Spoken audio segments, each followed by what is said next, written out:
इस संसार में ईश्वर नाम की कोई चीज़ नहीं है। ये बात जब मैं आज से 10 साल पहले करीब सुना था तो बिना अनुभव के मैंने मान लिया कि इस संसार में ईश्वर नाम की कोई चीज़ नहीं है। क्योंकि ये महापुरुष की वाणी थी, महात्मा बुद्ध जी की। किसी ने कहा और मैंने सुना था कि बुद्ध कहते हैं कि संसार में ईश्वर नाम की कोई चीज़ नहीं है। और मैं भी लोगों से कहता फिरता रहा कि इस संसार में ईश्वर नाम की कोई चीज़ नहीं है। दोस्तों, लेकिन यह बात हम सभी यही दोहराते हैं, शास्त्रों की बातें, महापुरुषों की बातें, और जब तक हमें उसका सच में अनुभव नहीं हो पाता हम सच में उस बात को नहीं समझ पाते। कहते तो फिरते हैं, हमें एक अहंकार और जाग जाता है कि हम ये जानते हैं, लेकिन सच्चाई क्या है जब तक वो खुद में न अनुभव हो जाए वो बातें कभी सही नहीं समझ सकते आप। आज के 10 साल पहले जब मैंने इस बात को सुना, लोगों से कहा, बुद्ध जी कहते हैं कि संसार में ईश्वर नाम की कोई चीज़ नहीं है, सत्य को जान लो। लेकिन सत्य को जानना जुबान की बात नहीं है, ईश्वर को जानना जुबान की बात नहीं है। इस संसार में एक छोटी सी चीज़ हासिल करने के लिए हमें बरसों तपस्या करनी पड़ती है। एक क्लास को पास करने के लिए हमें 1 साल 365 दिन का समय लगता है। तब हम कभी एक क्लास से ऊपर दूसरी क्लास में जाते हैं, जबकि उसका कोई पूरा ज्ञान नहीं होता उस विद्या का, लेकिन फिर भी 1 साल लग जाते हैं हमारे अगली क्लास में जाने के लिए। तो क्या जो हमारे अंदर का अनुभव है इतना जल्दी आ सकता है? नहीं। हम दिन रात प्रयास करने के बाद और उसके बाद हमें प्रॉपर अनुभवी गुरु जब तक नहीं मिलता तब तक हम कभी सत्य को नहीं जान पाते। किताबों को पढ़ के हम खोखला ज्ञान अपने खोपड़ी में जरूर भर लेते हैं। कृष्ण ये कहते हैं, राम ये कहते हैं, हनुमान जी ये कहते हैं, गीता ये कहती है, बाइबिल ये कहती है, कुरान ये कहती है। ये सारे कचरे हम अपने दिमाग में भर लेते हैं, लेकिन एक अनुभव के बिना वो कहीं काम नहीं करता। हम सारा ज्ञान रख करके इंसानियत से ही भटक जाते हैं, हम सत्य से भटक जाते हैं। हमें क्या करना है क्या नहीं करना है जब हमारा वक्त आता है जीवन में, तो हमारे सारे ज्ञान धरे के धरे रह जाते हैं और हम फिर उलझ जाते हैं। इसी तरीके से दोस्तों, मैंने जब इस बात को सुना और इतने दिन बाद एक अनुभवी गुरु के साथ से जब मैंने स्वयं में अनुभव किया उस परमात्मा को, उस सत्य को, तो आज समझ में आया कि सच में इस संसार में ईश्वर नाम की कोई वस्तु नहीं। दोस्तों, मैं बता रहा हूँ, आप सुन सकते हैं, लेकिन इसका मतलब नहीं कि सुन करके आपको अनुभव में आ जाए। क्योंकि कबीर साहब ने एक दोहा कहा था, आत्म अनुभव ज्ञान का कौन कहे मुख बात, ज्यों गूंगा गुड़ खाए के कौन कहे मुख स्वाद। मेरा अनुभव मैं जान सकता हूँ, आपका अनुभव आप ही जान सकते हैं। अगर किसी के कहने से, किसी के सुनाने से कोई ज्ञानी हो सकता था, तो आज हमारे भारत में लाखों प्रवचन करता हैं, लाखों बाबा हैं, और यहाँ सुनने वाले उनके करोड़ों हैं और करोड़ों ज्ञानी हो सकते हैं, लेकिन कोई नहीं ज्ञानी है। कोई कहीं भटक रहा है, कोई कहीं भटक रहा है, कोई कहीं भटक रहा है।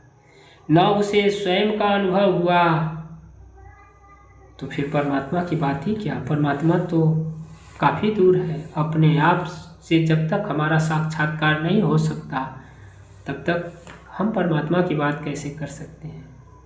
आत्मा का अनुभव नहीं होगा तो आत्मा के रास्ते से परमात्मा की राह मिलती है, तो जिसको आत्मा का अनुभव नहीं होगा वो परमात्मा को क्या जानेगा। और कहने कहाने के लिए तो जुबान काफ़ी है। यहाँ से 1 किलोमीटर हमें चलने में, पैदल चलने में हो सकता है आधे घंटे लग जाएं, लेकिन यहाँ से स्वर्ग की बातें करने में हमें 1 सेकंड भी नहीं लगा। मुंह से बोल दिया स्वर्ग, क्या होगा? अनुभव में, वर्तमान में, सत्य में और असत्य में कितना अंतर है, इसी बात से अंदाज़ा आप लगा सकते हो। बोलना कितना आसान है, मैं भगवान को जानता हूँ, हो गया। लेकिन भगवान को जानना तो दूर, आप किसी एक चीज़ का अनुभव करने में शायद आपको सालों साल लग जाते हैं। आप हुनर सीखने जाते हो, किसी एक छोटे से हुनर सीखने के लिए आपको सालों साल लगते हैं। अगर आपका गुरु जो आपको सिखाने वाला है अगर उस रहस्य को नहीं बताए तो शायद सारा जीवन बीत जाए, फिर भी शायद उस रहस्य को आप नहीं जान सकते, उस कारीगरी को नहीं जान सकते। ये अटल सत्य है। आप भगवान से परिचित नहीं हैं, लेकिन इस ज्ञान से जरूर परिचित हो सकते हैं और होंगे भी कि हम किसी के पास कुछ सीखने जाते हैं और जब तक हमारा गुरु अनुभवी नहीं है और उस चीज़ की बारीकी को हमको नहीं बताता, तब तक हम कभी भी नहीं जान सकते। नाम तो लेते हैं कि हम मिस्त्री हैं, हम कारीगर हैं, हम ये सीख रहे हैं, लेकिन हमारा सिखाने वाला अगर वो नहीं सही है तो हम कभी नहीं सीख सकते। दोस्तों, इसी तरीके से हम भगवान का नाम तो लेते हैं, भगवान की गाथाएं तो गाते हैं, उनके प्रवचन, संतों के सभी वाणियों को याद रखते हैं, लोगों को सुनाते हैं चुटकुलों की तरह, लेकिन कभी उसका अनुभव हमारे हृदय में नहीं होता कि उन्होंने क्या कहा था, क्योंकि वो हमारे अंदर का अनुभव है और जब तक हम अपने अंदर से उनको अनुभव नहीं कर सकते, बोलने से क्या होगा। और यहाँ जो गुरु अनुभवी नहीं है उसकी कहानियों को सुनकर भी हम भी कहानियाँ कह सकते हैं, उसको जानना नहीं। और जानने वाला गुरु कभी बोलता नहीं, वो आपको सिखा देता है, आपको दे देता है। वो गाथाएं नहीं सुनाता, वो दे देता है, राह बता देता है, बेटा इस राह पर चल जा, आगे तेरी मंजिल है। और जब तुम उस राह पर निकल जाते हो फिर किसी से पूछने की ज़रूरत नहीं, तुम खुद जाके देखते हो क्या सत्य है क्या असत्य है। और जब वहाँ आप पहुँच जाते हो तो सारी किताबें, सारे ग्रंथ आईने की तरह खुल जाते हैं और आप समझ जाते हो कि ये तो सारी किताबें एक ही बातें बोलती हैं, सारे संत एक ही बातें बोलते हैं। फिर आपको किसी और की शरण में जाने की ज़रूरत नहीं, क्योंकि जिसकी बात सब लोगों ने कही थी उससे आप मिल चुके। और जब आप मिल लेते हो तो सारी बातें आप भी जान लेते हो और आप भी जो चाहो, जिस तरीके से चाहो, उस परमात्मा के अनुभव को लोगों में बता सकते हो। और ऐसा ही लोगों ने किया, अपने अपने तरीके से ईश्वर की बातों को रख करके लोगों को समझाने का प्रयास किया। लेकिन जब वो थे तब हम उनको समझना नहीं चाहे, और जब वो चले गए तो उनकी बातों में हम तरकीबें लगा लगा करके परमात्मा को जानने का प्रयास किया। दोस्तों, ईश्वर सच में यहाँ नहीं है। ईश्वर का मतलब उन्होंने कहा कि यहाँ ईश्वर नाम की कोई वस्तु नहीं है। वस्तु मतलब पदार्थ, वस्तु मतलब हम, वस्तु मतलब यहाँ जो भी पंच तत्व से रचित देखने योग्य है वो वस्तु परमात्मा नहीं है। महात्मा बुद्ध जी के कहने का अर्थ ये था, ऐसा नहीं कि परमात्मा का अस्तित्व नहीं है, परमात्मा का अस्तित्व कण कण में है, लेकिन परमात्मा कोई वस्तु नहीं है। परमात्मा मुझ में भी है, परमात्मा आप में भी है, परमात्मा कण कण में है। उसी का रूप ही ये संसार, ये ब्रह्मांड है। वो तो है, लेकिन हमारे जैसे कहीं देखा नहीं जा सकता, हमारे जैसे कहीं बात नहीं किया जा सकता, हमारे जैसे उसको कहीं पकड़ के लाया नहीं जा सकता। वो कण कण में है। आप भी परमात्मा हो, मैं भी परमात्मा हूँ, सारे लोग परमात्मा है, क्योंकि समंदर का पानी चाहे एक बूंद हो, चाहे पूरा समंदर है, वो है तो समंदर का ही पानी, और कुछ है थोड़ी।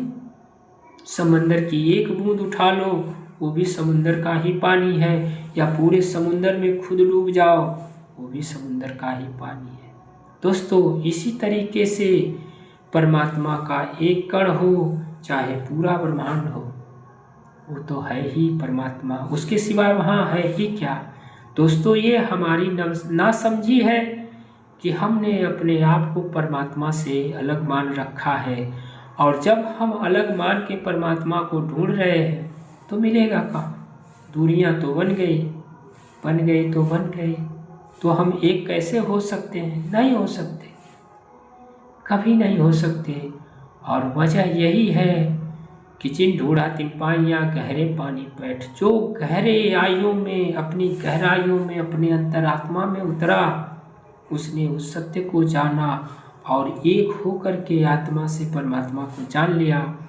और जो नहीं जाना, जिसने दूरी बनाई, हम छाती से छाती सटा लें, हम हाथ गले से गले लगा लें, लेकिन फिर भी एक शरीर ही रहा, एक शरीर रहा। दूरियां तो है ही, दिल दिल से मिला लें, लेकिन एक दिल तुम्हारा एक दिल हमारा, फिर भी तो दूरियां हैं। दोस्तों, जब तक हम ईश्वर को कहीं और बाहर ढूंढने का प्रयास करेंगे, ईश्वर इस जन्म में तो क्या करोड़ों जन्म में आपको नहीं मिल सकता। इसलिए सत्य सद्गुरु के पास जाइए, जो अनुभवी गुरु हो, जो आज के जीवन में उस परमात्मा को जानता हो, उस गुरु के पास जाइए और उस गुरु को समर्पित होकर उससे वो रहस्य पूछिए, वो जरूर बताएगा। दोस्तों, और ये जान लेना कि ज्ञान कभी फ्री नहीं मिलता। जो इस संसार में घूम घूम के ज्ञान बांट रहे हैं, ये जपो वो जपो, मैं किसी की बुराई नहीं कर रहा हूँ, लेकिन जो सत्य है वो बता रहा हूँ। ये करो वो करो, ऐसा करो वैसा करो, परमात्मा मिल जाएगा। तुम्हारे करने से कुछ नहीं मिल सकता, कभी नहीं मिल सकता। तुम जानते ही क्या हो कि तुम कर सकते हो।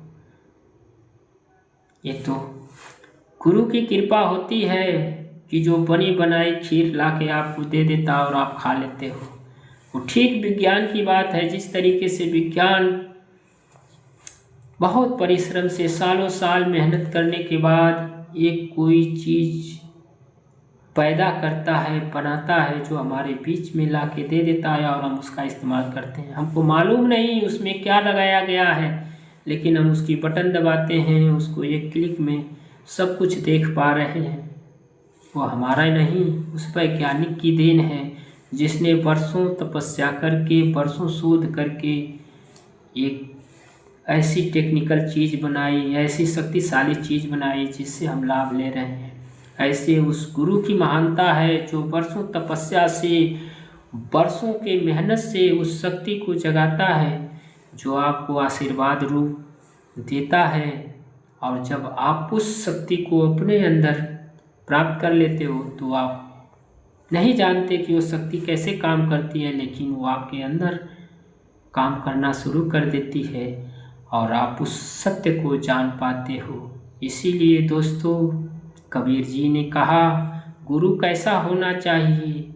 गुरु अनुभवी होना चाहिए, और वो भी शरीर रूप में हो, जो आपके सवालों का जवाब दे सके, आपके वर्तमान समय के हिसाब से आपको वो शक्ति सिखा सके, शक्ति प्रदान कर सके। दोस्तों, अच्छा लगा ये वीडियो तो भी आपका धन्यवाद। नहीं लगा, आपने मेरी वीडियो को देखा, इसके लिए धन्यवाद। मैंने अपना अनुभव कहा है, मैं किसी किताबों की बात नहीं करता। बाकी अच्छा लगा तो फिर मिलते हैं हम अगली वीडियो में। मैं जाते जाते अंत में ये कहूँगा कि आप ढोंग आडंबर से दूर हो जाओ, और ये जीवन बड़ा कीमती है, बड़े मुश्किल से मिला हुआ है। इसको जीवन जीने का तरीका ज़रूर सीख लो, किसी से सीख लो, लेकिन अनुभवी के पास जाओ, और वो आपको फ्री नहीं देगा। मैं ये भी बता दे रहा हूँ, आपसे दक्षिणा रूप में चाहे जो भी ले ले, लेकिन बिना लिए उस परम रहस्य को आपको नहीं दे सकता। आपकी शरणागति जरूरी है। धन्यवाद।